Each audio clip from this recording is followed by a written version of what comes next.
শীতের মরশুমে খেজুর গুড় দিয়ে পিঠে পুলি খাওয়ার মজাই আলাদা। আধুনিকতার কারণে কোথাও যেন হারিয়ে যেতে বসেছে পিঠে পুলি তৈরি। গ্রাম বাংলার সেই চিরাচরিত পিঠে তৈরির উৎসাহ বাড়াতে আয়োজন করা হয় পিঠে পুলি উৎসবের। রবিবার সন্ধ্যায় মহিষাদল গণমৈত্রী ময়দানে ২০তম তাম্রলিপ্ত লোক সংস্কৃতি উন্নয়ন সমিতির পিঠে পুলি উৎসব অনুষ্ঠিত হয়। জেলার বিভিন্ন প্রান্তের ৮৮ জন প্রতিযোগী এই প্রতিযোগিতায় অংশগ্রহণ করে।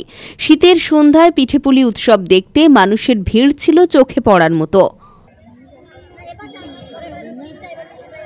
এটিকে প্রত্যেকটি বাড়িতে চালু করার জন্য সকলকে লোক সংস্কৃতি উন্নয়ন সমিতির কীর্তন গান পরিবেশন করবেন, দীপালি ভৌমিক গোতা করবেন, দীপালি ভৌমিক গোতা সম্প্রদায়।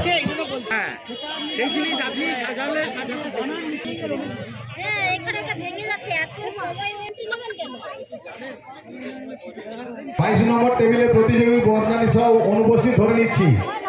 বর্ণালী সাউ অনুপস্থিত ধরে নিচ্ছি। যদি উপস্থিত থাকবেন টেবিলে আসবেন। জয়ন্তী জানা, জয়ন্তী জানা সাউ, টুসু সাউ,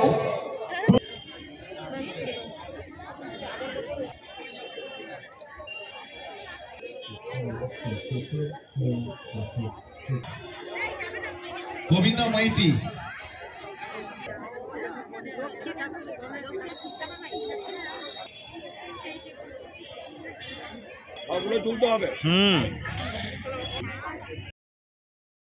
রঞ্জন মাইতির রিপোর্ট, খবর বিসিবিএস।